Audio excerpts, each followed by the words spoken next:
कई बार बता चुके हैं, गवर्नर सिंध के पास ये बिल गया, गवर्नर सिंध ने कई एतराजात लगाए। इसका मतलब है कहीं ना कहीं कोताहियां, गलतियां या जानबूझकर हुई, जो भी हुआ। आपने बिल पढ़ा नहीं या आप पढ़ना नहीं चाहते। सब्सक्राइब करें और बेल दबाएं ताकि कोई खबर रह न जाए।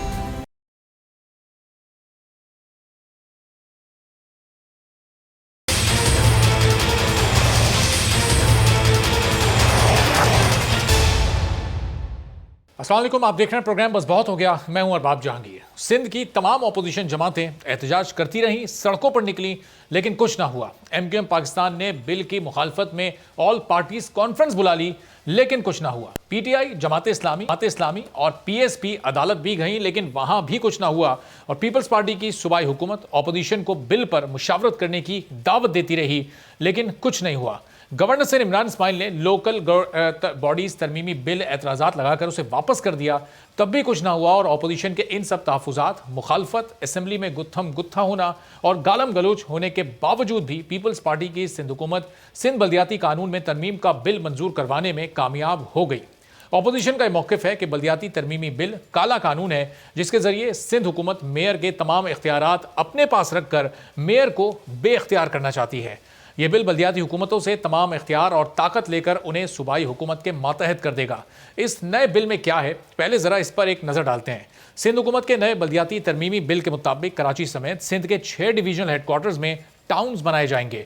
बल्दियाती काउंसिल्स को 9 सूबाई महकमों के उमूर में इख्तियार दिया जाएगा। सिंध पुलिस के उमूर में मुंतखब बल्दियाती काउंसिल्स को शामिल किया जाएगा। SSP मुतालिका बल्दियाती चेयरमैन से राब्ते का पाबंद होगा और पुलिस के उमूर और अमन अमान से मुतालिक पुलिस अफसरान रिपोर्ट बल्दियाती काउंसिल को देंगे, जबकि प्रोसिक्यूशन, पुलिस एडमिनिस्ट्रेशन और क्रिमिनल केसेस में बल्दियाती नुमाइंदों का इख्तियार नहीं होगा। सूबे में टाउन सिस्टम नाफिज किया जाएगा। कराची, हैदराबाद, सखर, लाड़काना, मीरपुर खास और बेनज़ीराबाद में टाउन्स बनेंगे। इस बिल के मुताबिक पैदाइश और अमवात का इंदराज लोकल काउंसिल्स को वापस कर दिया जाएगा। इसी के साथ साथ solid waste management board mayor के मातहत करने का बिल भी मंजूर किया गया है। मेयर वजीर बल्दियात के साथ वाटर बोर्ड का चेयरमैन भी होगा। नए तरमीमी बल्दियाती बिल में एजुकेशन और हेल्थ सिस्टम बुनियादी इदारों से वापस ले ली गई हैं। बिल के मुताबिक टाउन्स और म्यूनसिपल कमेटीज़ के चेयरमैन का इंतखाब शो ऑफ हैंड्स के जरिए होगा, जबकि अपोजिशन के एहतजाज के बाद सिंध हुकूमत ने इस तरमीमी बिल से बल्दियाती काउंसिल्स के चेयरमैन का इलेक्शन सीक्रेट बैलेट से कराने की शिक वापस ले ली है। सिंध असम्बली से बल्दियाती निज़ाम का तरमीमी बिल कसरत राय से मंजूर होने पर अपोजिशन की जानिब से शदीद एहतजाज किया गया। बिल की कॉपियाँ फाड़ी गईं और जिस पर एहतजाज वहाँ पर शदीद हुआ, जिस पर तनकीद करते हुए वज़ीर आला सिंध मुराद अली शाह ने ये बयान दिया, पाकिस्तान का हिस्सा समझो, वो हालात पैदा ना करो कि लोग कुछ और सोचने पर मजबूर हो जाएं। मुराद अली शाह ने साथ ही अपोजिशन को भी ये कहा कि हम अक्सरियत में हैं और तुम हमेशा अक़लियत में रहोगे। सिंध के फैसले सिंध की अक़लियत नहीं बल्कि अक्सरियत करेगी। क्या कहना था उनका, एक गुफ्तगू करते हुए जरा ये सुनिए। ये सूबाई असेंबली सिंध जो है, ये क्या कब्जा करा हुआ है सिंध पे? हमें पाकिस्तान का हिस्सा समझो, ऐसे हालात नहीं पैदा करो कि लोग कुछ और सोचना शुरू हों। और हाँ, इस सिंध के लोग अगर नासिर शाह साहब को पाकिस्तान पीपल्स पार्टी को इलेक्ट करेगी तो सिंध के लोगों के लिए नासिर शाह साहब फैसले करेंगे। तुम लोग माइनॉरिटी में हो, माइनॉरिटी में रहोगे और कभी फैसले नहीं करोगे। पीपल्स पार्टी के चेयरमैन बिलावल भुट्टो ने भी आज कराची में प्रेस कॉन्फ्रेंस की और नए बल्दियाती तरमीमी बिल की खास बातें और खुसूसियत बताते हुए उन्होंने कहा कि ये बिल को जो काला कानून कह रहे हैं उनका मुंह काला हो जाएगा। नए तरमीमी बिल से सारे म्यूनसिपल इख्तियारात मेयर को देंगे। उन्होंने क्या कहा, ये भी सुनिए। हम कराची में और पूरा सूबा में अपना लोकल बॉडी निज़ाम को एम्पावर कर रहे हैं। नया निज़ाम के मुताबिक जो 2 नए टैक्सेस की ताकत उनको मिल रही हैं, टैक्स ऑन इमूवेबल प्रॉपर्टी का जो 1% होता है वो डायरेक्टली हमारे टाउन्स के पास जाएंगे, और प्रॉपर्टी टैक्स जो सालाना है वो भी हम डायरेक्टली हमारा लोकल बॉडीज़ की तरफ जाएंगे। कचरा का जो निज़ाम है उसका चेयरमैन इलेक्टेड मेयर होगा। जो हमारा वाटर बोर्ड का निज़ाम है वहाँ को चेयरमैन बल्दियाती वजीर के साथ साथ मुंतखब मेयर होगा। बिलावल भुट्टो ने MQM पाकिस्तान पर भी तनकीद की और कहा कि पाकिस्तान मुर्दाबाद कहने वाले पीपल्स पार्टी को कैसे लेक्चर दे सकते हैं। पीपल्स पार्टी विफाक परस्त और पाकिस्तान जिंदाबाद कहने वाली है। क्या कहा उन्होंने, ये भी सुनिए। कानून सिंध हुकूमत ने लेकर आए हैं, ना पंजाब का कानून हमारा मुकाबला कर सकता है, ना पख्तूनख्वा का कानून हमारा मुकाबला कर सकता है। जो कह रहे हैं कि ये काला कानून है, उनका मुंह काला हो जाएंगे। जब से मैं पैदा हुआ हूं, ये दहशतगर्दों का जमात का राज रहा है इस शहर में। पाकिस्तान मुर्दाबाद कहने वाले जमात अब पाकिस्तान पीपल्स पार्टी को लेक्चर देने की हिम्मत कैसे रखते हैं? आप अगर कंस्ट्रक्टिव क्रिटिसिज्म करने को तैयार हो, मैं आज भी आपके साथ बैठने को तैयार हूं। आप लिसानियत खेलेंगे, आप एथनिक पॉलिटिक्स खेलेंगे, तो फिर जो हम आपके साथ करेंगे आपको याद रहेगा। अब सवाल यह है कि गवर्नर सिंध के पास जब इस बिल को भेजा गया था तो उन्होंने 10 एतराज़ात लगाकर इस बिल को वापस किया था। उसमें से कितने एतराज़ात सिंध हुकूमत ने दूर किए हैं, इसी बारे में गुफ्तगू करते हैं। आजिज़ हमरा साहब पाकिस्तान पीपल्स पार्टी के सीनियर रहनुमा हमारे साथ मौजूद हैं। तो आजिज़ साहब, ये गवर्नर सिंध के पास जब ये बिल गया था, रऊफ सिद्दीकी साहब भी एमक्यू पाकिस्तान के रहनुमा में ज्वाइन कर चुके हैं और कुछ ही देर में हाफिज़ नईमुर रहमान साहब भी जमात इस्लामी से हमारे साथ मौजूद होंगे। रऊफ सिद्दीकी साहब की तरफ ज़रा पहले आते हैं। रऊफ सिद्दीकी साहब, एक तो आपके इस पर जो तहफ़्फ़ुज़ात हैं वो आप ज़ाहिर है कई बार बता चुके हैं। गवर्नर सिंध के पास ये बिल गया, गवर्नर सिंध ने कई एतराज़ात लगाए, वो एतराज़ात क्या दूर नहीं किए सिंध हुकूमत ने इसको दोबारा पास कराने से पहले? यही तो कल सुनी गई थी कह कहूँ के दरमियान। आपने इतनी सारी बातें सुनाई और फिर इतने बड़े मौजू के हवाले से बात कर रहे हैं, तो ये एक जुमले का जवाब नहीं है। जी जी, मेरा तो ख्याल ये है कि इस जज्बात में और गुस्से में इतने दरिया उबूर नहीं कर लेना चाहिए कि जहाँ पर अल्फाज भी अगर वापस किए जाए तो वो अपने मानी और मफ़हूम को खो बैठे। बिल्कुल नहीं होना चाहिए, और ख़ास तौर पे सियासत में, और ख़ास तौर पे ऐसी जगह पे जहाँ लाखों करोड़ों लोग सुन रहे हों, उसका ट्रिकल डाउन इफ़ेक्ट नीचे जाता है और फिर ऐसा लग रहा होता है कि जैसे एक नफ़रत और एक गम, एक गुस्सा हर तरफ एक आग लगा देने के लिए काफ़ी होता है। याद रखिए, जब रहनुमा गलती करता है तो पूरी कौम भुगतती है। पूरा पाकिस्तान की नज़रें इस वक्त इन बयानात के पर मरकूज़ हैं, और ये काम इन हजरात को दोबारा खुद सोचना चाहिए कि वो जज्बात की रोह में क्या बह गए, क्या कह गए। बात लाख 2 लाख और करोड़ 2 करोड़ 3 साढ़े 3 करोड़ लोगों का तो बराह रास्त ताल्लुक़ है इस निज़ाम के साथ। प्लस इसके साथ साथ पूरे सिंध के तमाम जगहों पर भी वो कानून को लागू होना है। लिहाजा इख्तियार और लोकल गवर्नमेंट के पास मुंतकिल नहीं होगा तो इसमें सभी सफ़र करेंगे। ये सिर्फ़ एक मखसूस कम्युनिटी नहीं बल्कि पूरे सिंध के अवाम इसको सफ़र करेंगे। और फिर दूसरी बात यह है कि 12-13 बरस का जो ये हुक्मरानी का दौर है, इसका फैज़ क्या आप लोगों तक पहुँचा है?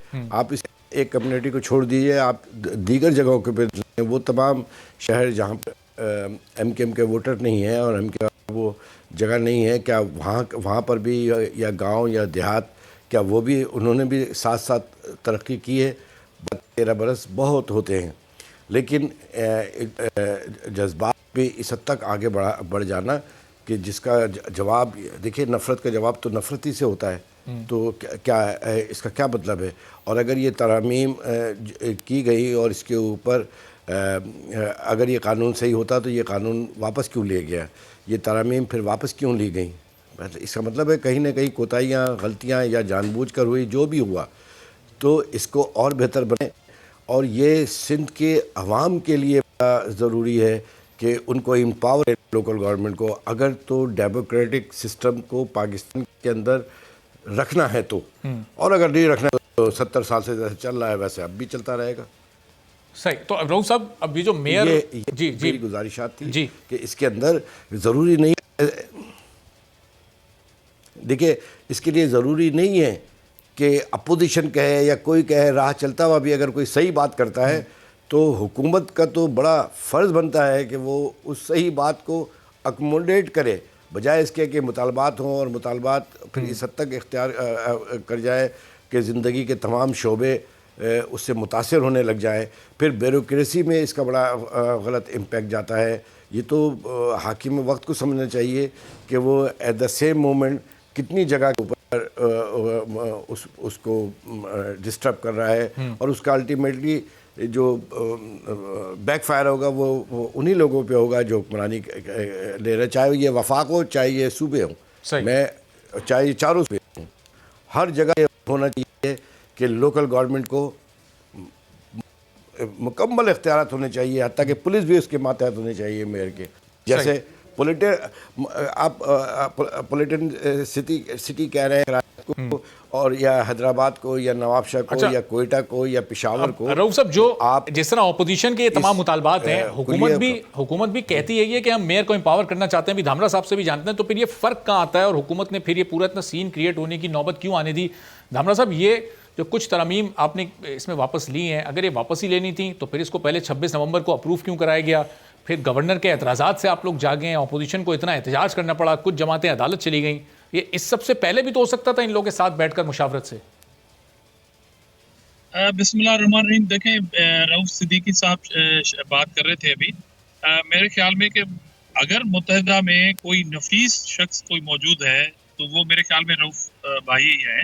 मगर मैं इनसे पूछना चाहता हूं कि अभी जिस तरह इन्होंने कहा कि रहनुमा अगर कोई ऐसा बयान दे दे तो उसके असरात पूरी कौम पे पड़ते हैं, मैं इनसे ये एग्री करता हूं। मिसाल के तौर पर कराची के अंदर जो बैनर जिस लैंग्वेज में लगाए गए हैं और जो चैकिंग की गई है, जो बयानात मुसलसल इस पार्टी की जानिब से आ रहे हैं, वो क्या हो रहा है? उनका मकसद लोकल बॉडी का ये बिल नहीं है। उनका मकसद है लोकल बॉडी इलेक्शन में जाने से पहले इस तरह की सूरत हाल हो जिस तरह 30 साल पहले की है, जो इनका एक मैनिफेस्टो है, जो इनका एक स्लोगन है, उसके तहत जाना चाहते हैं। अब मिसाल के तौर पर कहा जा रहा है कि सिंध हुकूमत ने हमला कर दिया है कराची के अंदर। आपने बिल पढ़ा नहीं या आप पढ़ना नहीं चाहते? मतलब पाकिस्तान की तारीख में किसी भी सूबाई हुकूमत में ये एक इनकलाबी बिल है कि पहले ये एतराजात किए जाते थे कि जनाब आली, आप जो वाटर बोर्ड है, जो डायरेक्ट कराची की गली मोहल्ले से ताल्लुक रखता है, उनके इश्यूज वो लोकल बॉडी मेयर के अंडर में नहीं आते, और इनका मेयर चलाता रहा, बाकी पैसे लेते रहा, मगर यहाँ पे चलाता रहा। अच्छा, वो पावर जो है उनमें मेयर जो है अब इन पावर होगा।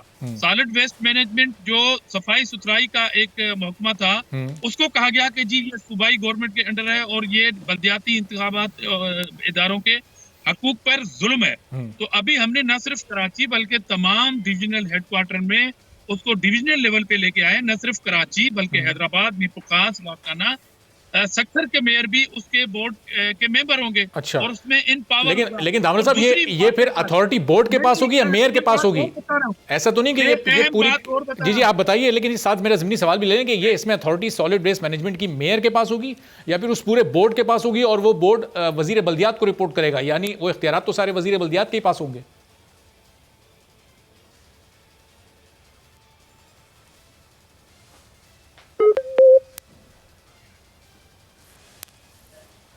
और दूसरी बात कि सिंध के बहुत सारे 9 से 11 महकमे ऐसे हैं जिसका क्वार्टरली, और उसमें पुलिस की अभी बात की सिद्दीकी साहब ने, पुलिस भी अपनी क्वार्टरली रिपोर्ट देगी यूनियन काउंसिल के चेयरमैन से लेके टाउन, और टाउन से लेके म्यूनिसिपल कमेटी तक।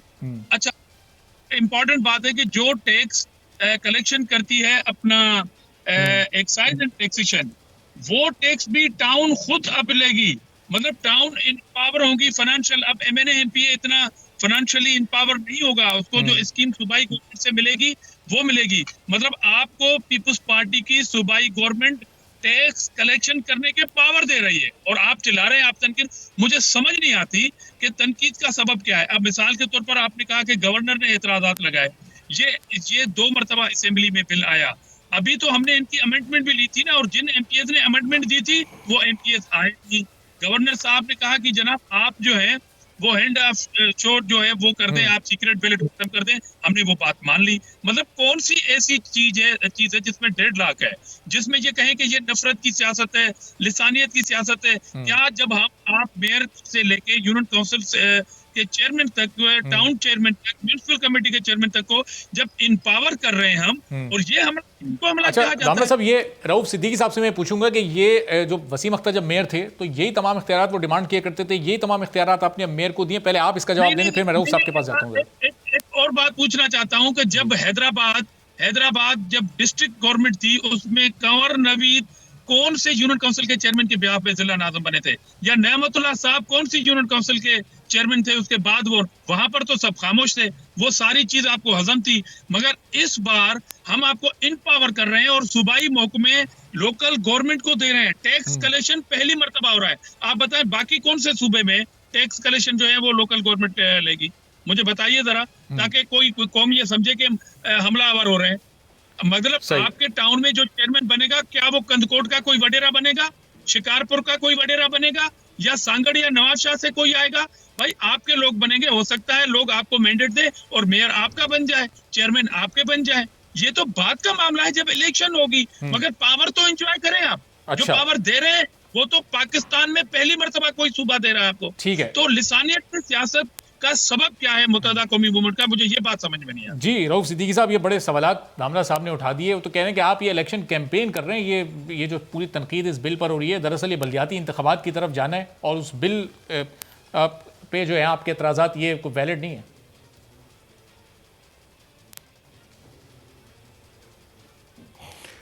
देखिए, अहम बात यह है कि मैं धामरा साहब की जो आखिरी बात उसी को मैं पहले इंडोर्स कर देता हूँ कि मुंतखब होकर आना और उसके अंदर कोई लसानी इकाई की बात नहीं है। वो महाजिर हो, सिंधी हो, पख्तून हो, मैं जनरली पूरे पाकिस्तान के भी हवाले से बात करूँ इस सवाल की, कोई भी आ जाए। क्योंकि अगर ये हो कि मुंतखब हो के आने वाले को आप ओन ही ना करें और उसको राय में और मशवरे में शामिल ही ना करें, जबकि ये काम बहुत अच्छे तरीक़े से, बहुत खुश असलूबी के साथ और एक बेहतरीन वर्किंग रिलेशनशिप के साथ पीपल्स पार्टी कर सकती थी। और उससे आगे बढ़कर अगर पीपल्स पार्टी, ज़ाहिर बात है एक पॉलिटिकल पार्टी है, कि भी एक पॉलिटिकल पार्टी है, लेकिन हुकूमत जो है वो एक गैर जानिबार तो नहीं होगी, लेकिन उसके बावजूद भी अगर ऑन बोर्ड ले ले और अगर ये तमाम चीज़ें आप उसके अंदर इनकॉर्पोरेट कर रहे हैं, तो उसके ऊपर कौन बेवकूफ़ होगा जो इसके ऊपर एतराज़ करेगा। इलेक्शन की गहमा गहमी होना, इंतखाबी बात को लेके चलना, ये सारी चीज़ें अपनी जगह हैं, लेकिन जब कानून साजी, देखिए ये बल्दियाती इदारों के ये बिल मेरे ख़्याल में पहली दफ़ा नहीं आए या 10वीं या 11वीं दफ़ा आया है। जब हम भी कोalition में थे उस वक्त भी 2 दफ़ा 3 दफ़ा, हत्ता के 48 घंटे में तरमीमें वापस होती थी और ली जाती थी। लेकिन चले उसको छोड़िए उन बातों को, लेकिन एक अच्छा तरीक़ेकार अच्छे तरीक़े से वाज़े करके ये किया जा सकता है। आप मुझे बताइए कि हैदराबाद है जैसे फ़र्ज़ कीजिए, या नवाबशाह है, या सक्खर है, या मीरपुर ख़ास है, मैं तो कहता हूँ कि कंदकोट भी तो है, लाड़काना भी तो है, रोडी भी तो है, मतलब है वहाँ, और 23 ज़िले हैं, 24 ज़िले हैं, और उसमें ज़ाहिर सी बात है कि पीपल्स पार्टी की अक्सरियत 18-19 ज़िलों में तो बराह रास्त इनकी अक्सरियत आएगी। तो वहाँ पर अगर एम्पावर होंगे तो वहाँ के गरीबों का मामला वहीं का वहीं हल होगा, वो बिलखते और नहीं रहेंगे वहाँ। और दूसरी बात है कि वडेरा हो या जो भी हो, मुंतखब होकर आए। रऊफ भाई, मुझे आपके लिए एहतराम है, आपने ये बिल पढ़ा है और जो मैं बातें कह रहा हूँ क्या वो कंट्राडिक्शन रखती है बिल से, कि ये महकमे अब जो सूबाई की हम बात कर रहे हैं ये इस बिल में नहीं है। और दूसरी बात, आपने ये बिल्कुल ठीक कहा कि कंसल्टेशन होनी चाहिए थी। देखिए, इलेक्शन कमीशन ने एक दिन पहले हमें कहा कि हम 1 तारीख से दिसंबर से अपने तरीके से डिलिमिटेशन करना शुरू कर देंगे। तो हम ये बिल लाए और हमने कहा ये बिल सुन लें, उसमें जो अमेंडमेंट आएगी, मैं अभी भी आपको इंश्योर करवा रहा हूँ बोल चैनल से, ये पूरी कौम सुन रही है प्रोग्राम, मैं इंश्योर करवाना चाहता हूं कि आप अपना रोल प्ले करें, अपनी पार्टी को कहें कि वो उस तरह के बैनर न लगाएं जो 30 साल पहले आग लगी थी। अभी भी आपको किसी भी चीज में अगर कोई अमेंडमेंट देनी है तो बिल्कुल लेके आए, बिल्कुल आपकी अमेंडमेंट पे गौर होगा, मैं आपको इंश्योर करवा रहा हूं। मगर असेंबली में जब अमेंडमेंट की बात आती है तो वॉकआउट हो जाता है। कहां से अमेंडमेंट ले हम? जी रऊफ सिद्दीकी साहब, ये जो बैनर्स वाली बात कर रहे हैं धामरा साहब, ये क्या वजीर आला सिंध के बयान का जवाब, ये जवाबी वार किया आपने, जवाब में उनके बैनर्स लगाए जा रहे हैं?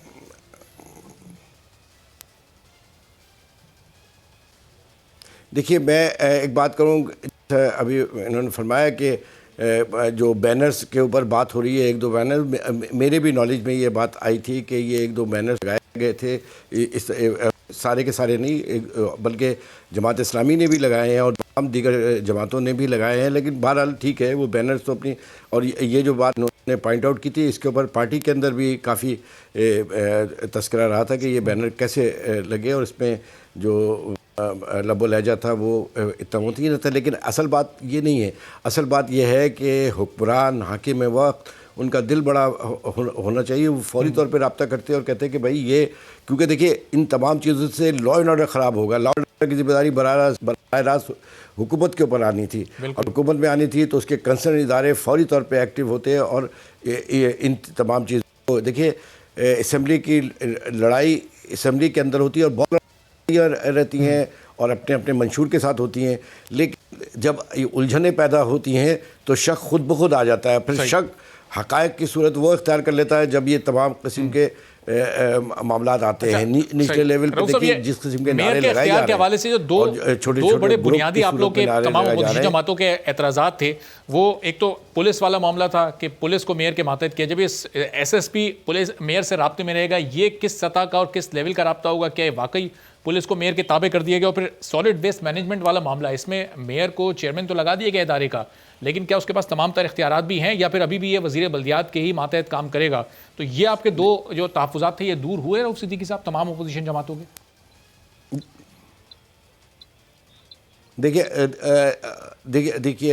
देखिए रिपोर्ट करेगा टाउन चेयरमैन को या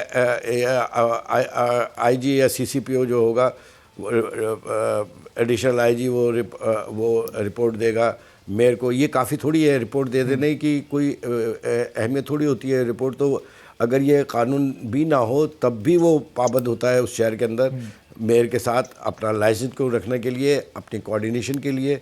ये तो नहीं है, असल तो इख्तियारात होते हैं कि वो बराह रास्त जवाब। आप देखिए मैं चलिए इसको बहुत और अच्छे तरीके से और बड़े सॉफ्ट अंदाज में कहता हूँ, ये अच्छी बात नहीं होगी कि कराची जैसा शहर 2.5-3 करोड़ का और पीस पार्टी सूबे के अंदर वज़ारत आला उसके पास है और हुक्मरानी उसके पास है। क्या ये अच्छा नहीं होगा कि यहाँ की लॉ एंड ऑर्डर की सूरत हाल और जिम्मेदारी बराह रास्त मेयर के ऊपर हो, या मिसाल के तौर पे कंद कोट हो या थरपारकर हो या मीरपुर ख़ास हो। अगर लॉ एंड ऑर्डर वहाँ ख़राब होता है तो वहाँ का चेयरमैन बराह रास्त पुलिस से बात करके वो ओवरऑल जो क्रेडिट जाएगा फिर तो वो सूबाई हुकूमत को जाएगा कि उन्होंने, जब तक आप अपने इख्तियारात को डिवॉल्व नहीं करेंगे और उसको ऊपर बेशक आप चेक रखें, और चेक रखने के लिए सही। चलें रऊफ साहब, अब ये पुलिस के महकमे वाला सवाल जरा पहले भी ये जवाब धामरा साहब से मैं ले लूं, फिर ये सॉलिड वेस्ट मैनेजमेंट की तरफ भी आते हैं कि वो जो इख्तियार दिया गया मेयर को। अब धामरा साहब, ये सिर्फ रिपोर्ट, ये तो एक अलामती आपने इख्तियार दे दिया है मेयर को। मेयर के ऑर्डर पर क्या कोई इंक्वायरी, क्या कोई इन्वेस्टिगेशन इनिशिएट हो सकेगी? जो भी पुलिस चीफ होगा क्या मेयर के ऑर्डर्स को मानने का पाबंद होगा वो? देखें, पाकिस्तान में 3 टियर्स गवर्नमेंट है, फेडरल गवर्नमेंट है, एक प्रोविंशियल गवर्नमेंट है, एक लोकल बॉडी की इलेक्शन के अपना बॉडीज हैं। सिफारिशात जो है वो क्वार्टरली वो अपने थाने से लेके SP तक और DSP तक, न सिर्फ पुलिस बल्कि अफसरान सूबाई उसमें अंडर आते हैं। जाहिर है उनके खिलाफ कार्रवाई सूबाई गवर्नमेंट करेगी। मैं एक बात आपसे पूछना चाहता हूँ कि इस बिल से पहले वो टैक्स जो एक्साइज एंड टैक्सेशन कलेक्ट करती थी, क्या लोकल बॉडी टैक्स कलेक्ट करें? ये तो इम्पावर कर रहे हैं हम आपको कि आप अपने हो जाए कि आप छोटे छोटे इश्यूज प्रोविंशियल हुकूमत से कहने से पहले ही अपना हल कर दें। इसमें कौन सी खराबी है? और जो चीफ मिनिस्टर की स्टेटमेंट को बार बार कोट किया जा रहा है ना, अक्सरियत और अकलियत को, साहब भी असेंबली में रहे हैं, मैं भी सेनेट हाउस में रहा हूँ, कि अपोजिशन होती है वो जाहिर है वो स्ट्रेंथ नहीं रख सकती किसी भी बिल को पास करने के लिए जो ट्रेजरी को होती है वो पास कर देती है। अभी पार्लियामेंट में ज्वाइंट सिटिंग में क्या हुआ? आपके पास वोट ज्यादा थे, गिनती कंट्रोवर्शियल थी और बड़े इंपॉर्टेंट जो है वो आपने बिल पास कर दिए, जिसके ऊपर भी पीपुल्स पार्टी चाहती तो इस तरह की बॉडी लैंग्वेज इस्तेमाल कर सकती थी। चीफ मिनिस्टर का कहना था कि आप अमेंडमेंट दें, हम उस अमेंडमेंट को इस बिल का हिस्सा करके और अपने भी वोट इसमें डाल के वो करते हैं। भला मैं आपके थ्रू ये सवाल करना चाहता हूँ कि वो जो अमेंडमेंट आपने जमा कराई थी अपोजिशन ने, उस पे बात क्यों नहीं की उस दिन? सही। चलें दामोदर साहब, इस सवाल का जवाब जरा लेते हैं। रऊफ सिद्दीकी साहब के सामने भी ये सवाल, आफ्ताब जहांगीर साहब पाकिस्तान तहरीक इंसाफ के रहनुमा भी इस ब्रेक के बाद हमारे साथ मौजूद होंगे, उनसे भी ज़रा जानेंगे। वो अदालत जा चुके हैं, अब वो आगे इस सिलसिले में पाकिस्तान तहरीक इंसाफ क्या कर सकती है। वफाक में उनकी हुकूमत है लेकिन यहाँ वो अपोजिशन में। एक ब्रेक के बाद इन तमाम मामलों पर बात करते हैं।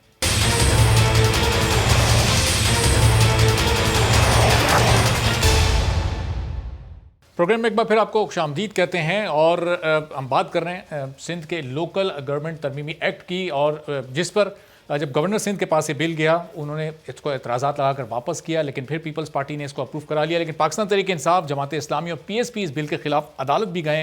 अब आजिज़ धामरा साहब और रऊफ सिद्दीकी साहब तो हमारे साथ मौजूद हैं। आफ्ताब जहांगीर साहब ने भी पाकिस्तान तहरीक इंसाफ से में ज्वाइन किया, ज़रा उनसे भी उनके एतराज़ात जानते हैं। आफ्ताब जहांगीर साहब, आपकी जमात को इस पर क्या तहफ़्फ़ुज़ात हैं, क्या एतराज़ात हैं? आप अदालत भी गए, इस अदालती प्रोसेस को आगे मजीद आप लोग चाहते हैं दोबारा इसको अदालत में चैलेंज करना, चूंकि अब तो ये फिर एक मंजूर हो गया और वो एतराज़ात मुकम्मल तौर पर आप लोग के दूर तो नहीं हुए? अच्छा देखिए, मैं एक बात जानता हूं कि मैं ये समझता हूं कि अगर पार्लियामेंट को मजबूत किया जाए, चाहे सूबाई हो या फेडरल हो, अगर कोई भी चीज लेकर आनी है तो उसके अंदर डिस्कशन की जाए और उसके बाद जो है सारे स्टेक होल्डर्स को उसमें शामिल किया जाए और उसके बाद जो कानून साजी हो वो बहुत बेहतर होगी। अब देखें, किराए सिंध के अंदर अलग है बल्दियाती निज़ाम, पंजाब के अंदर अलग है, केपीके के अंदर अलग है, तो इससे की सूरत बेहतर नहीं होगी। पीपल्स पार्टी भी ये चाहती होगी कि जी आवाम के फायदे के लिए उनके लिए कोई कानून साजी की जाए बल्दियात के अंदर, और इसी तरह दूसरे स्टेक होल्डर है। लेकिन अगर ये बैठ जाए, देखिए आप इस वक्त असेंबली के अंदर तो पीटीआई, एमक्यूएम और एक आध कोई आजाद उम्मीदवार है दूसरी पार्टियों का, लेकिन उसके अलावा भी तो बहुत सारे स्टेक होल्डर हैं जो बाहर हैं। तो अगर उन सब से भी बैठ के मुज़ाकरात कर लेते और उन चीजों को बेहतर तरीके से ले आते, तो हर आदमी ये चाहता है कि बल्दियाती निज़ाम मजबूत हो, और क्योंकि अगर बल्दियाती निज़ाम मजबूत होगा तो फिर जाकर अवाम की फलाह के लिए काम हो सकेगा। अब हमसे कौमी असम्बली के मेंबर से जो लोग गटर का ढक्कन का मुतालबा कर रहे हैं, तो वो जब ये बल्दियाती इंतखाबात हो जाएंगे, उसका निज़ाम बेहतर हो जाएगा तो शहरियों को इसका फायदा होगा। लेकिन क्या है कि हमारे यहाँ रीत हो गई है कि हमने कंट्रोवर्शियल रहना है हर वक्त। अब इस वक्त तो देखे पूरी अपोजिशन सवाए पीपल्स पार्टी के, पूरी अपोजिशन पाकिस्तान की जितनी भी सियासी जमातें हैं वो सब इस बिल की मुखालफत कर रहे हैं, जिसमें हम भी कोर्ट में भी गए, सब जगह गए। लेकिन अगर इसको अच्छी तरीके से कर लिया जाता है, इसमें कोई चीजें बेहतर भी होंगी, कोई चीजों में खामी होगी, किसी को दूर किया जाता, तो ये सही। लेकिन आफ्ताब साहब अभी एक माह पहले जब ये पार्लियामेंट का एक मुश्तरका इजलास हुआ था, उसमें आप लोगों ने भी तो इसी तरह से कोई 32-33 के करीब बिल्स अप्रूव करवाए, वहां से पास करवाए। आप लोगों ने भी अपोजिशन को नई एतमाद में लिया। वहाँ पीपल्स पार्टी अपोजिशन में थी, नून लीग अपोजिशन में थी, उनके एतराज़ात भी अपनी जगह मौजूद थे। आपके अपने इत्तेहादियों के एतराज़ात थे, वो नहीं दूर किए गए। हमने प्रोसीजर को फॉलो किया। हमारी ये कमेटी के अंदर बिल गए, हमारी हर जगह पे बिल गए, इस पे बाकायदा डिस्कशन हुई, जो चीज बेहतर थी उसको लेकर आए। और फिर इसमें क्या है कि उन्होंने डिस्कशन करने के लिए वो तैयार नहीं थे ऑपोजिशन वहां पर, और वो सिर्फ क्या किया, उन्होंने शोर शराबा मचाकर बायकॉट करके चले गए। इसका मतलब ये था कि वो खुद भी यही चाहते थे, अगर वो वहां पर रहते और उस पर डिस्कशन में हिस्सा लेते और इसको यकीनन उस प्रोसेस से गुजारते, तो फिर भी हमने तो इसको पूरा प्रोसेस से गुजारा है। तो स्टैंडिंग कमिटीज में भी उन बिलों को लेकर गए हैं, हर जगह लेकर गए, उस पर डिस्कशन की है। अब वहां पर वो कुछ और कमेटीज के अंदर बातचीत करते हैं, पार्लियामेंट के अंदर आके वो दूसरा शोर शराबा करते हैं। ये यहाँ पर तो सब करने के लिए तैयार है। मैं तो ये कहता हूँ कि मेरी तो अपनी राय ये है कि अगर हम पार्लियामेंट को मजबूत करेंगे, हर चीज को डिस्कशन में लाएंगे, तो उससे ये होगा कम से कम ये कह तो पीपल्स पार्टी की गवर्नमेंट के देखे जी हमने जितने स्टेक होल्डर्स थे, जैसे हमने कल एक ऑल पार्टी मीटिंग्स बुलाई जिसके अंदर सारे स्टेक होल्डर्स को बुलाया और उसके अंदर लोगों के साथ डिस्कशन की। आम आवाम भी जो है उसके अंदर अपने एतराजात शो कर रही है, तो इसको अगर ये भी ले लेते, हमें ना बिठाते, लेकिन और जितने स्टेक होल्डर्स हैं उनको बिठा लेते, उनके साथ डिस्कशन कर लेते और उनकी राय भी इसमें शामिल कर लेते, तो आज इनको इतने सारी मजम्मत का सामना नहीं करना पड़ता। तो आप आपको पता है कि पूरी जमातें मुजम्मत पर उतरी हुई है, सारी जमातें रोडों पर आई हुई हैं, सब में तो मैं तो ये समझता हूँ कि ठीक है, आप कह रहे हैं कि तमाम स्टेक होल्डर्स को पहले से ऑन बोर्ड लेने चाहिए। आफ्ताब साहब, मैं वापस आपकी तरफ आता हूँ, आपका पॉइंट आ गया था। रऊफ सिद्दीकी साहब, ये चाहे वफाकी हुकूमत हो, कौमी असम्बली हो या फिर कोई सूबाई असम्बली हो, जब भी कानून साजी का मामला आता है हर जगह अपोजिशन जमातों को इसी तरह नज़रअंदाज किया जाता है। विफाक में देखें आप इत्तेहादी थे, वहाँ पर भी बिल्स पास करने का तरीक़ाकार यही था। यहाँ चूँकि आप अपोजिशन में, इसलिए आप और पाकिस्तान तहरीक इंसाफ यहाँ पीपल्स पार्टी पर एतराज़ कर रहे हैं। तो ये इस ओवरऑल इस निज़ाम को ही दुरुस्त होने की ज़रूरत है ना, जो हुकूमत है वो अपोजिशन जमातों को एतमाद मिले, मुशावरत हो और उसके बाद फिर कानून साजी हो।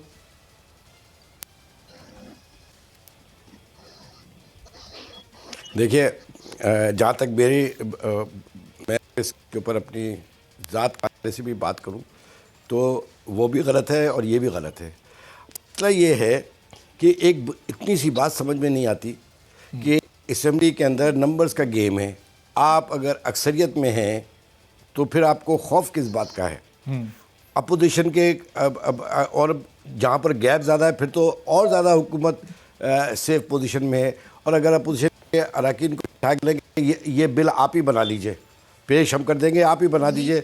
आप किसी भी शहर के मेयर के लिए, और वो शहर जो 1 और 2 के अलावा बाकी, मैं सिंध की बात कर रहा हूँ, 23-24 है, कर ले आप। इसके अंदर कौन कौन से इख्तियार लेने चाहते हैं, बिल्कुल ऐसे ही कर लें कि जैसे 18वीं तरमीम की जैसे वफाक के तमाम इख्तियारात सूबे में आए, इसी तरीके से सूबे के इख्तियारात अगर आप लोकल बॉडीज़ में दे देते हैं तो अब परेशानी क्या बात है? परेशानी क्या खुदा न खास्ता ये समझा जा रहा है कि बाकी 18 ज़िले भी चले जाएंगे सिर्फ इस कानून साजी से? नहीं, आप और नंबर तो आपके पास है, आपको पास कराने में कोई मुश्किल थोड़ी है। बिल्कुल, लेट्स डिबेट होना चाहिए।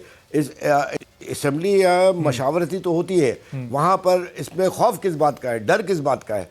फिर इसका मतलब है अगर जल्दबाजी कहीं हो रही है, एक तो सबसे बड़ा जुल्म ये कि इतने सेशंस के ऊपर गरीब मुल्क के करोड़ों रुपए एक एक दिन के अंदर लग रहे हैं, और वहाँ पर भी इस तरीके से कानून साजी हो कि सुप्रीम कोर्ट को रब्ता करें, हाई कोर्ट को रब्ता करें, और फिर वहाँ पे तो इस तरह खड़ा नहीं चलते। आप वफाक की और सूबाई हुकूमतें चला रहे हैं।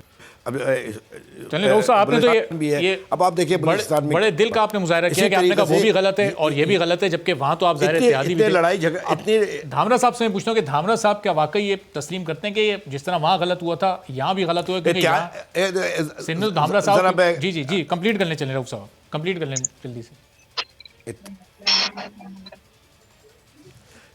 बात यह है, देखिए, अच्छी बात तो अच्छी ही होती है ना, सही काम तो सही है ना, गलत काम तो गलत ही है। और इत्तेहाद होने का मतलब ये थोड़ी है कि आप हर गलत बात को भी आप सही कहते चले जाएंगे। ये तो बुनियादी उसूल के खिलाफ बात है ना। सही।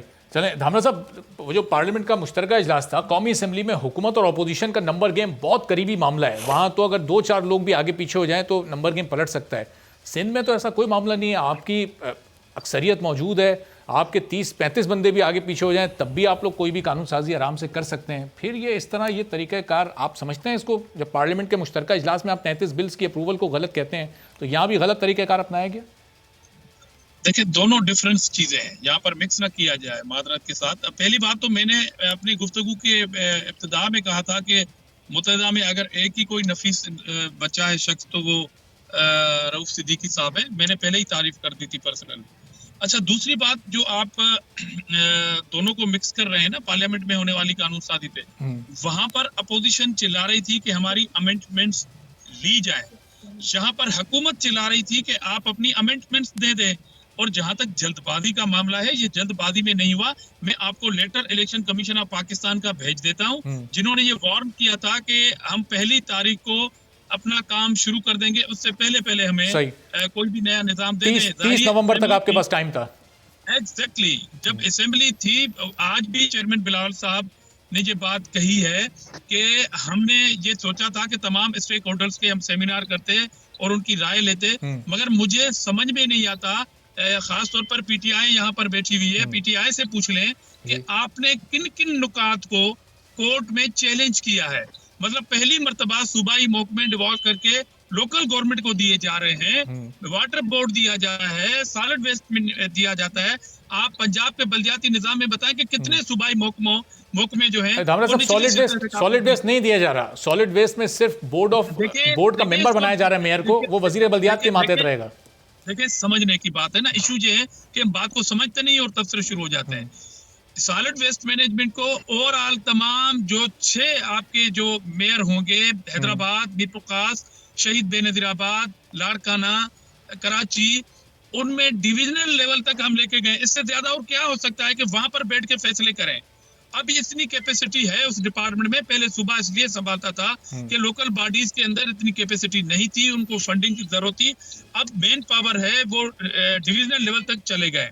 ये तो और आसानी है कि अगर मीरपुर खास, अगर सक्खर या लाड़काना में सॉलिड वेस्ट मैनेजमेंट के लिए कोई इशू हो तो वो आप सेक्रेटरीट आ जाए, कराची आ जाए। अब आना नहीं पड़ेगा आपको, मतलब। और टैक्स कलेक्शन की जो बात है, आप बताएं सिंध के कौन से सूबे में सूबाई की हुकूमत ने, चाहे जहां पर पीटीआई की हुकूमत भी, हमें चैलेंज के साथ पूछना चाहता हूं कि ऐसा कोई दूसरे सूबे में हुआ है? और दूसरी बात, यहाँ पर हेल्थ और एजुकेशन पे इतराजात किए जा रहे हैं। देखिए यहाँ पर कंफ्यूजिंग इसलिए थी कि यहाँ पर जो स्कूल थे, कोई कहता था ये डीएमसी के अंडर है, कोई कहता था कि ये केएमसी के अंदर है, कोई कहता था कि ये स्कूल सूबाई गवर्नमेंट के अंडर है। तो अब इक्वल सूबाई गवर्नमेंट के अंदर होंगे। वहां पर गोश्त मुलाजमीन का इशू था बहुत, इसलिए भी ज्यादा शोर शराबा हो रहा है। और एक ऑर्डिनेंस आया है इस्लामाबाद के हवाले से जी।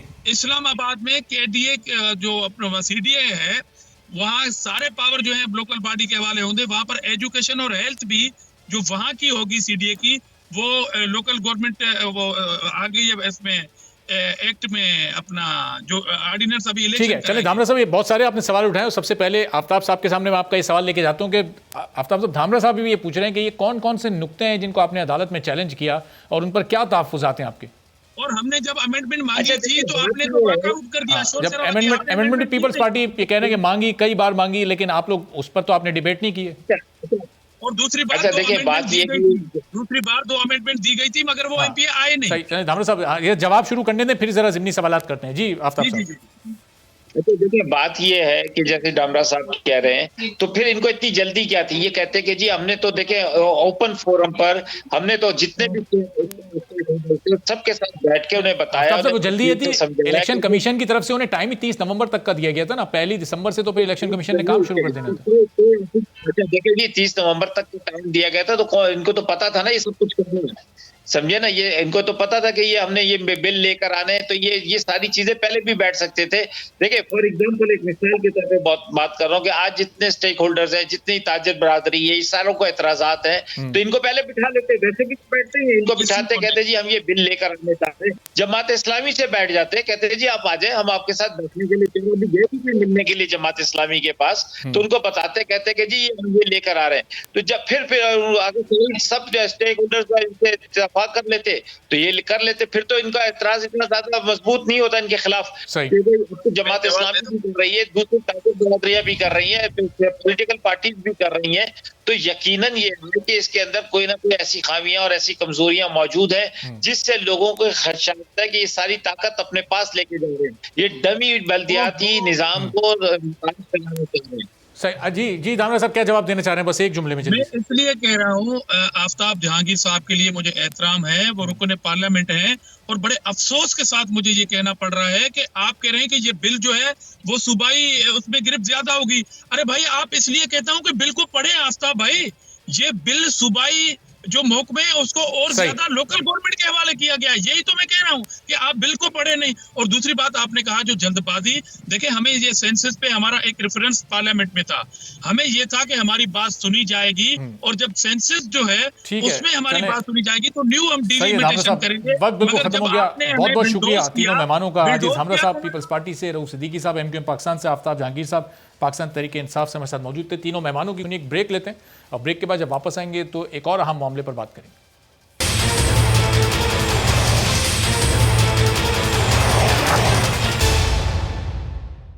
प्रोग्राम में एक बार फिर आपको खुशामदीद कहते हैं। वज़ीर-ए-आज़म इमरान खान ने चंद माह पहले गैर मुल्की चैनल को इंटरव्यू में बताया था कि हुकूमत कलअदम तंजीम तहरीक तालिबान पाकिस्तान के साथ मुज़ाकरात करने जा रही है ताकि मुल्क में अमन व अमान कायम हो सके। फिर नवंबर में हुकूमत ने यह ऐलान किया कि वो कलअदम TTP के साथ 1 माह की जंग बंदी पर मुत्तफ़िक हो गई है। कलअदम TTP के साथ मुआहदे के लिए हुकूमत ने 3 शराइत भी रखी थी, जिसके मुताबिक कलअदम तहरीक तालिबान पाकिस्तान के आइन को तस्लीम करें, हथियार फेंकें और शनाख्ती कार्ड बनवाएं।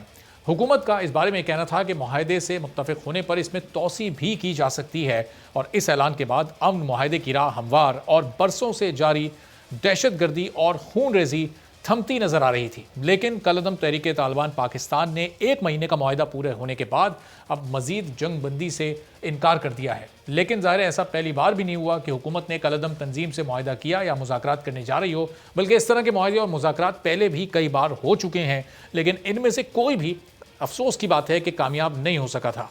कलअदम टीटीपी के जंगबंदी से इनकार के बाद अब हुकूमती मौक़िफ़ भी सामने आ गया है। आज वफाकी वज़ीर इत्तलात फवाद चौधरी ने बड़ा वाज़ेह अंदाज में हुकूमती मौक़िफ़ बयान कर दिया कि कलअदम तहरीक तालिबान पाकिस्तान के साथ मुज़ाकरात पर रियासत का मौक़िफ़ साफ और वाज़ेह है, दो टोक है। जो पाकिस्तान के आइन और कानून को मान कर चलेगा तो उसके साथ चलेंगे, वरना पहले भी लड़े हैं और अब भी लड़ देंगे। कल जो जिस तरह से तालिबान हुकूमत ने दोबारा जोर दिया टीटीपी के ऊपर कि वो मुआहदे की कदर करें और सुने, वो उनकी एडवाइस जो है वो सेन एडवाइस है। मैंने कल भी ये कहा है कि बड़ी सिंपल बात है, जो हमारे आइन और कानून का एहतराम करेगा उसके साथ बातचीत करेंगे, वरना पहले भी लड़े हैं दोबारा लड़ लेंगे। अब इस पूरी सूरत हाल पर गुफ्तगू करते हैं। जनरल रिटायर्ड अमजद शोएब साहब, सीनियर दिफाई तज्ज़ियाकार हमारे साथ मौजूद हैं। तो अमजद शोएब साहब, ज़ाहिर है मुज़ाकरात की कोशिश पाकिस्तानी गवर्नमेंट तो कर रही है, लेकिन अगर सामने वाला फ़रीक रज़ामंद ना हो, अब इस सिलसिले में फिर हुकूमत क्या कर सकती है, कैसे मनाए? क्या उनके लिए हुकूमत की तीनों शराइत मानना इस वक्त मुमकिन नहीं दिखाई दे रहा? हुकूमत का फैसला ओवरऑल आपको बेहतर नज़र आ रहा था जनरल साहब इस सूरत हाल में? बिस्मिल्लाहिर्रहमानिर्रहीम। देखिए, चूंकि वो अफगानिस्तान में बैठे हैं ये टीटीपी वाले, और अफगान तालिबान के साथ एक मुआहिदा अमेरिका ने किया जिसमें शक है कि अफगानिस्तान की सरजमीन इस्तेमाल नहीं होगी दहशतगर्दी के लिए किसी के खिलाफ। लिहाजा ये अफगानिस्तान में जो तालिबान हुकूमत आई तो उन्हीं की जिम्मेदारी थी, उन्हीं को सौंपा गया और उनकी रिक्वेस्ट पे ये मौका दिया गया बातचीत का। अब इसमें जो नुक्ता है समझने का वो ये है कि तालिबान की तादाद अगर 2,500-3 हज़ार है तो वो अपने मुतालबात ज़ाती नौइयत के तो रख सकते हैं कि जी हमें ये रियायत दे दें, वो दे दें, और उनको रियासत में मैं रहता हूँ, आप जैसे जिस तरह बाकी शहरी रहते हैं उनके मुताबिक उनको बाकी कवानीन की पाबंदी करनी होगी। अगर वो ये चाहें कि वो अपनी मनमानी करें और 2,500-3 हज़ार लोग अपनी ख्वाहिशात, अपनी सोच मुसल्लत कर दें 22 करोड़ लोगों पे, तो वो तो नहीं हो। आइन हमारा 22 करोड़ लोगों का बनाया हुआ आइन है, उनकी ताईद, उनकी हमायत से बना हुआ है, लिहाजा उसमें तो कोई ऐसी तब्दीली हो नहीं सकती। लेकिन चूंकि अफगान तालिबान जिनकी मदद दरकार है, उनके कहने पर हमने ये किया तो एक मौका दे दिया। मेरी अपनी सोच ये कहती है कि टीटीपी हमेशा आपको ऐसे मुतालबात पेश करेगी जो आप कभी भी पूरे नहीं कर सकते। उसकी एक वजह है, उनका जो वजूद है, जो वो हाजिर हैं यहाँ पे और रह रहे हैं, वो जिंदगी जो भी इनकी है वो मरहून मिन्नत है हमारे दुश्मनों से मिलने वाले पैसे, उनकी पैसे की मरहून मिन्नत। वो ये हो नहीं सकता कि वो दहशतगर्दी बंद करें तो रोजगार खत्म हो जाएगा उनका। वो 2,500-3 हज़ार लोग जो लेके फिर रहे हैं उनको कहां से खाना देंगे, कहां से पालेंगे? लिहाजा ये काम उन्होंने करना है। अफसोस इस बात का है कि अफगान तालिबान ने बातचीत के लिए कहा और वो अब भी ये कह रहे हैं कि जी पाकिस्तान इनकी बात सुने, और उनको कह रहे हैं कि भाई आप भी, टीटीपी भी अमन की तरफ बढ़े। ये बातें जाहिर करती हैं कि अफगान तालिबान में ये कहने को तो वो कहते हैं कि ये हमारा हिस्सा नहीं, हम इनके साथ नहीं, लेकिन एक नरम गोशा नजर आता है उनके लिए कि ये वो आपको इस तरह की कहानी। लेकिन अमजद शोएब साहब, ये क्या हमारी हुकूमत और रियासत क्या वाकई इनको मतलूबा रियायत दे सकती है? और अगर देने में संजीदा होती है, चाहे अमन अमान के लिए, तो क्या ये एक दुरुस्त रिवायत होगी? क्योंकि फिर अपोजिशन हुकूमत के खिलाफ इस कार्ड को इस्तेमाल करेगी कि देखें आप तालिबान से तो बात करने को तैयार हैं, लेकिन आप अपोजिशन से बात करने को तैयार नहीं है। नहीं, उसमें तरीकाकार ये था कि हुकूमत तालिबान से बात करके जिस चीज पे हुकूमत समझेगी कि इत्तफाक राय हो सकता है, वो एक आर्जी मुआहिदा या आर्जी शक्ल में उसको ला के पार्लियामेंट के सामने रखा जाए। ये पार्लियामेंट के से अप्रूवल के बगैर तो ये चीज होनी नहीं थी और ना ही हो सकती है। उसकी बहुत बड़ी वजह ये है कि ये जो इन्होंने जुर्म किए हैं यहाँ पे, या जो जितने लोग मारे गए सारी दहशतगर्दी में, वो किसी एक का कंसर्न नहीं, वो पूरी कौम का कंसर्न है। जिस तरह आपने देखा कि आर्मी पब्लिक स्कूल के बच्चों के वालिदैन बाहर निकल आए, कल किसी और के भी निकल आएंगे। आफ्टर ऑल वो बच्चे थे, लेकिन बेशुमार बच्चे तो यतीम हुए जिनके बड़े मारे गए। तो वो भी तो इस पाकिस्तान में बेचारे जिंदगी के गुजार रहे हैं। बट तो फिर हमजा साहब, जाहिर है कि उनमें से बहुत सौ की रजामंदी थी भी नहीं कि ये मुज़ाकरात हों, तो फिर हुकूमत और रियासत ने फिर उनकी मर्जी के बगैर किस मैंडेट के तहत ये तमाम अमल किया? 1 माह की जंगबंदी रही। देखिए, अमन आपकी जरूरत है, अमन पाकिस्तान की जरूरत है कि अमन यहाँ पे हो। उसके लिए आप मुख्तलिफ हरपे मुख्तलिफ चीजें करते हैं। पर पहले वक्तों में भी आप देखिए, मियाँ साहब के दौर में भी बातचीत हुई तालिबान से, उससे पहले पीपल्स पार्टी के दौर में भी ANP ने मुज़ाकरात किए, कामयाब नहीं हुए। लेकिन मसला ये है कि वो आपके कब्जे में नहीं, आपके हाथ में नहीं। अफगानियों के, अफगान तालिबान के सरजमीन पे मौजूद हैं, वो आपको ये कह रहे हैं कि आप बात करें। तो आप उस नुक्ता निगाह से आपकी एक मजबूरी है कि आप बात कर रहे हैं, कि आपके हाथ में हो तो फिर तो आप ना माने। लेकिन इसमें देखने की बात यह है कि हम अपने लोग जो यहाँ पे, अगर आर्मी पब्लिक स्कूल वाले बच्चे उनका कहते हैं, तो उनके जो कातिल थे उनको तो सजाएं दी जा चुकी हैं, वो तो फांसी चढ़ चुके हैं। अब वो ये नहीं कह सकते कि हर किसी का वो जिम्मेदारी ठेका उनके पास चला जाए। दूसरी बात यह है कि कल को और कोई बड़ा वाकया हो जाए PS जैसा, फिर आप क्या करेंगे? बिल्कुल सही। तो वो कहेंगे, अगले लोग आपको ये कहेंगे कि जनाब आपका एक अमन करने का मौका मिल रहा था बातचीत के जरिए, तो आप इंतजार करते रहे कि एक और वाकया हो जाए और फिर बच्चे मारे जाए, तो फिर आप ही लेंगे। तो ये बहुत सारे ऐसे इतराज़ात और तो अमजद साहब, अभी ये जो वक्ती डेडलॉक के छोटा सा आया है, फिर ये अब इसको कैसे दूर किया जाए? कोई वे आउट यहाँ से कैसे निकाला जाए फिर? नहीं, दूर इसका बड़ा सही तरीका यही है कि अब पाकिस्तान को, हुकूमत को थोड़ा सख्त रवैया अख्तियार करना चाहिए। अच्छा। क्योंकि अफगान तालिबान की कनावियत, अफगान तालिबान की इसमें नरमी नजर आ रही है। अच्छा। अफगान तालिबान हमें क्यों कह रहे हैं कि इनसे अफगान तालिबान की जिम्मेदारी है कि उनको निकालें? वो ये है कि अफगान तालिबान और ये एक दूसरे को बर्दाश्त करते रहे हैं। इन्होंने एक दूसरे के खिलाफ कभी कोई एक्शन नहीं किया। यहाँ नॉर्थ वजीरिस्तान में बैठ के अफगान तालिबान अमेरिका के खिलाफ जंग लड़ते रहे, और ये TTP यहाँ की, इन्होंने हमेशा उनको प्रोटेक्ट किया, डिफेंड किया। फिर जब अजरबैजान लॉन्च की तो ये सारे भाग के उधर चले गए अफगानिस्तान, तो फिर वहां पे अफगान तालिबान ने इनको वहां पे जगह दी। तो ये एक दूसरे को सपोर्ट करते हैं। लाख कहें कि जी हम हमारा वो हिस्सा नहीं है। लिहाजा अफगान तालिबान पे हमने बातें करना होगा कि देखिए, पाकिस्तान ने जो आपको गुडविल मुहैया की है, वो दुनिया में इस वक्त आपको कोई नहीं दे रहा। ठीक है, बहुत बहुत शुक्रिया। सही, बहुत बहुत शुक्रिया। अब्दुल शोएब साहब, सीनियर दिफाई तज्ज़ियाकार, हमारे साथ मौजूद थे कि पाकिस्तानी हुकूमत को, रियासत को थोड़ा सख्त मौक़िफ़ अपनाना होगा। आज के प्रोग्राम से इजाज़त दीजिए। अल्लाह हाफ़िज़।